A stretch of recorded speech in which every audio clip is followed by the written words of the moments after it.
In September 2008, one of the most powerful banks in the world filed for bankruptcy overnight. Lehman Brothers, 158 years old, 25,000 employees, $600 billion in assets, was gone in a single morning. Within days, the entire global financial system was freezing. Stock markets fell. Credit stopped moving. Businesses could not make payroll. Governments around the world called emergency sessions in the middle of the night. And here is the thing that nobody talks about. The people running these institutions were not stupid. They had PhDs. They had decades of experience. They had rooms full of mathematicians and lawyers and risk analysts. They built a system so complex that almost nobody understood it, including themselves. That complexity was not an accident. It was the product. It was the point. The 2008 financial crisis did not happen because of one reckless banker or one bad decision. It happened because of a system, built over decades, piece by piece, in which every single incentive pointed in the wrong direction. And the vocabulary used to describe that system was deliberately designed to keep ordinary people out of the conversation. Today, we change that. Welcome to Deal English, where real business stories teach you the English that matters in the real world. We are going to build this story from the ground up, not with jargon, with the exact words and the exact meaning behind the greatest financial collapse of the modern era. To understand 2008, you need to go back to the 1990s, because the crisis did not begin with a collapse. It began with a party. For decades, the American financial system had operated under strict rules. Banks could only lend money to people they believed could repay it. The government regulated what banks could do, what risks they could take, and how much of their own money they had to keep on hand.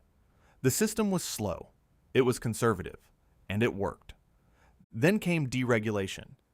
Deregulation means the removal of government rules that control an industry. In the late 1980s and 1990s, the United States government began systematically dismantling the regulations that had governed banking since the Great Depression of the 1930s. The argument was simple. Free markets work best when government stays out of the way. Let banks compete. Let them innovate. Let them decide for themselves how much risk to take. The result was an enormous expansion of credit. Suddenly, banks could offer money to almost anyone, and the product they used to do it was the mortgage. A mortgage is a loan used to purchase a property, where the property itself serves as security for the loan. If you stop paying, the bank takes the house. Simple, clean. For a century, mortgages had been boring, safe financial products. Banks lent money to responsible buyers, collected monthly payments for 30 years, and made a steady, modest profit. That was about to change. By the early 2000s, a new kind of mortgage was spreading across the United States.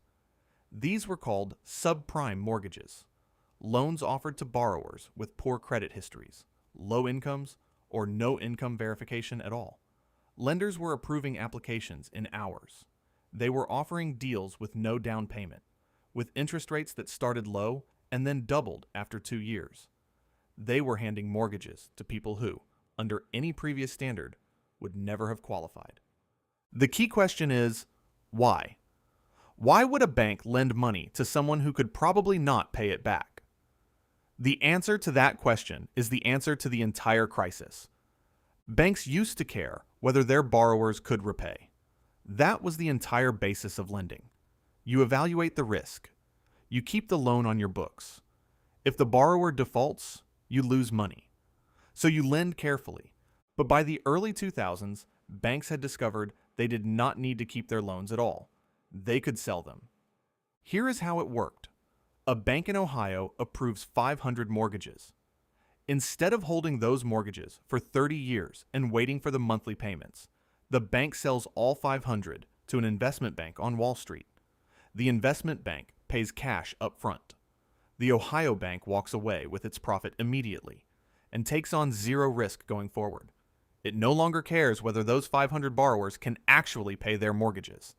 That is someone else's problem now. The investment bank on Wall Street then takes those 500 mortgages and bundles them together into a single financial product. This process is called securitization. Securitization means taking a group of individual loans or debts and combining them into a tradable financial product that can be sold to investors. Instead of 500 separate mortgages, you now have one product, one instrument, one thing to buy and sell on the global market. That product needed a name. Wall Street called them mortgage-backed securities, but the structure got more complex than that. Investment banks began bundling mortgage-backed securities together into even larger products called collateralized debt obligations, or CDOs. The name alone tells you how deliberately confusing this world had become. The concept behind all of it was collateral. Collateral is an asset that a borrower pledges as security against a loan. If you do not repay, the lender takes the collateral. In a mortgage, the house is the collateral. The theory was that these products were safe because they were backed by real assets, real houses, with real market value. That theory had one catastrophic flaw. For investors to buy these complex products, they needed to know whether they were safe. And for that, they turned to credit rating agencies. The three dominant ones were Moody's, Standard & Poor's, and Fitch. Their job was to assess the risk of financial products and assign a credit rating, a formal assessment of how likely a financial product or borrower is to meet its payment obligations. The highest rating was AAA, the rating reserved for the safest possible investments. Government bonds, blue chip corporations, rock-solid debt. By 2006, the rating agencies were assigning AAA ratings to mortgage-backed securities built almost entirely from subprime loans, products that were, in reality, bundles of mortgages given to people with no income and no assets were being certified as the safest investments on the planet. The rating agencies had a problem. Their business model depended on fees paid by the very banks whose products they were rating. If you gave a bank a low rating, the bank could simply go to one of your competitors and get a better one. The incentive was not to be accurate. The incentive was to keep the client happy. And the banks had learned to exploit this. They would bring a new product to a rating agency, receive feedback on what structure would qualify for a AAA rating, adjust the product accordingly, and then come back for the stamp of approval. The rating was not an independent assessment. It was a negotiation. Investors around the world, pension funds in Norway, insurance companies in Japan, local governments in Australia, saw the AAA rating and trusted it. They bought these products in enormous quantities. The American housing market, through the machinery of securitization and credit ratings, had been plugged directly into the global financial system. Not everyone was convinced. A small number of investors, mostly in hedge funds, looked at the data and reached a very different conclusion. A hedge fund is a private investment fund that uses aggressive strategies, including borrowing and short selling, to generate returns regardless of market conditions. Unlike pension funds or mutual funds, hedge funds can bet on things going down, not just up. These investors were looking at the underlying loans inside these products. They were pulling the actual mortgage data, and what they found was alarming. Loans with no documentation, borrowers with no income, properties that had been appraised at double their realistic value. The whole structure, from their perspective, was built on fiction. They began placing bets that these products would fail. In financial terms, they were shorting the mortgage market, buying instruments that would pay out if the mortgage securities collapsed in value. Wall Street was happy to sell them those instruments. The banks did not believe the pessimists. The products kept selling. The bonuses kept flowing. What these skeptical investors had identified, and what the system refused to acknowledge, was the existence of toxic assets. A toxic asset is a financial product whose market value has collapsed, and that is extremely difficult to sell, often because its true risk was never properly disclosed. The mortgage-backed securities and CDOs sitting on bank balance sheets across the world were, in effect, toxic assets waiting to be recognized. The only reason they had not been written down yet was that house prices kept rising. As long as prices went up, the collateral held. As long as the collateral held, the fiction continued. In 2006, U.S. house prices began to slow. In 2007, they began to fall. For millions of homeowners who had taken out subprime mortgages with low introductory rates, the moment of reckoning had arrived. Their rates reset. Their monthly payments doubled. They could not afford them. They stopped paying. And when a borrower stops paying a mortgage, that is called a default. A default occurs when a borrower fails to meet the repayment obligations of a loan. One default is a problem for one bank, but hundreds of thousands of defaults, happening simultaneously across every major lending institution in the United States. That is something else entirely. The mortgage-backed securities began losing value. Then the CDOs built on top of them began losing value. Then the institutions holding those CDOs, and there were hundreds of them, all over the world, began reporting enormous losses on their balance sheets. And here is where the concept of systemic risk becomes essential. Systemic risk is the danger that the failure of one institution or product will trigger a chain reaction of failures across an entire financial system. The global banking system in 2008 was not a collection of independent institutions. It was a web. Every major bank had exposure to every other. They had lent to each other, insured each other, sold products to each other. When one part of the web started tearing, the vibrations moved instantly in all directions. This process is called financial contagion. Contagion describes the rapid spread of financial distress from one institution, market, or country to another. The word comes from medicine, the spread of disease through contact. And that is exactly what happened. The crisis that began in the American housing market spread to European banks, to Asian markets, to insurance companies, to money market funds, to the basic plumbing of global finance. Banks stopped trusting each other. The interbank lending market, the system through which banks lend money to each other overnight, froze. If you could not trust that the institution you lent to overnight would still exist in the morning, you did not lend. And when banks stop lending to each other, everything stops. On September 15th, 2008, Lehman Brothers filed for the largest bankruptcy in American history. $600 billion in assets. Gone. The U.S. government had already rescued Bear Stearns in March. It had taken over the mortgage giants Fannie Mae and Freddie Mac in September. But with Lehman, they made a different decision. They let it fail. The consequences were immediate and global. Within 24 hours, the Reserve Primary Fund, a money market fund holding Lehman debt, announced it had lost so much value that investors could not retrieve their full deposits. For the first time since 1971, a money market fund had broken the buck. Panic spread. The U.S. government moved fast. The Federal Reserve and the Treasury began authorizing emergency measures on a scale never seen in peacetime. The largest of these was the Troubled Asset Relief Program, TARP, a $700 billion fund that allowed the government to purchase toxic assets and inject capital directly into failing banks. This kind of emergency government intervention is called a bailout. A bailout occurs when a government or external body provides financial support to a failing institution to prevent its total collapse. The bailout was deeply controversial.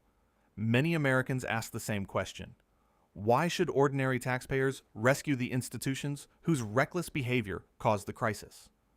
The banks had socialized their losses, meaning they had made private profits during the boom, but expected the public to absorb the damage during the bust. Governments across Europe followed with their own rescue packages. The Royal Bank of Scotland received a £45 billion rescue from the British government. Several major European banks were partially nationalized. The scale of intervention was staggering. What followed the crash of 2008 was the worst global economic crisis since the Great Depression. Economists have a specific word for a prolonged period of falling economic output, rising unemployment, and reduced consumer spending, a recession. A recession is formally defined as 2 or more consecutive quarters of negative economic growth. What the world entered after 2008 was worse than a typical recession. Many economists called it the Great Recession. In the United States alone, 8.7 million jobs were lost between 2008 and 2010. Unemployment peaked at 10%. 9 million families lost their homes to foreclosure. Household wealth fell by $13 trillion.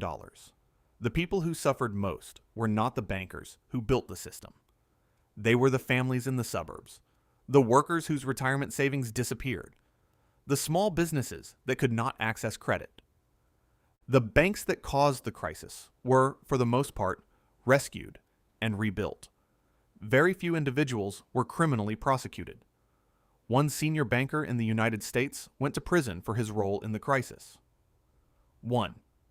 In a system that had sold fraudulent products to investors around the world, destroyed trillions in savings, and triggered a global economic collapse, one person was convicted. The regulatory response came slowly. In 2010, the United States passed the Dodd-Frank Act, the most sweeping financial reform legislation since the 1930s. New capital requirements were introduced.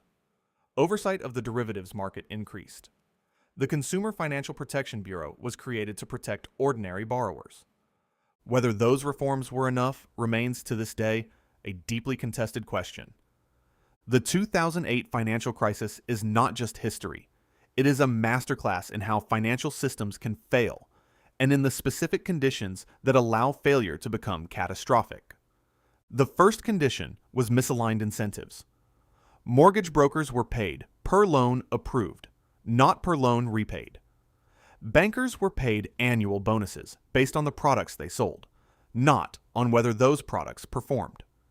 Rating agency analysts were paid by the banks they rated. At every single stage of the chain, the person making the decision bore no long-term consequences for a bad one. This is one of the most dangerous configurations in any organization. The second condition was opacity, the deliberate use of complex vocabulary and complex structures to prevent scrutiny. When a product cannot be explained in plain language, that is not sophistication. That is a warning sign. If you cannot explain it, do not buy it. If the person selling it cannot explain it, walk away.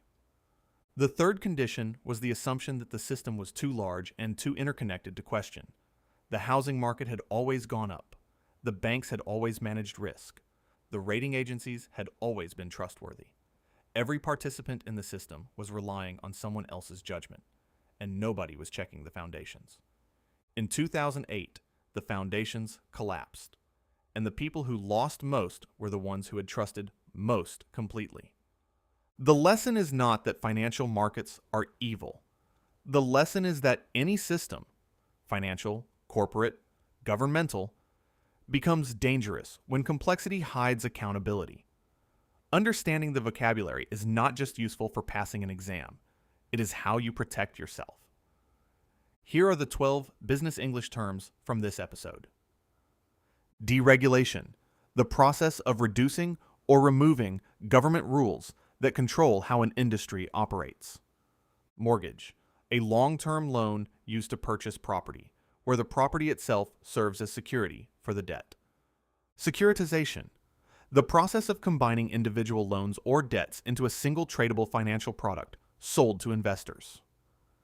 Collateral, an asset pledged by a borrower as security for a loan, which the lender may claim if repayment fails. Credit rating, a formal evaluation of the financial reliability of a borrower or investment product expressed as a grade from a recognized agency. Hedge fund, a private investment fund that employs aggressive strategies, including short selling and borrowing, to generate returns in any market condition.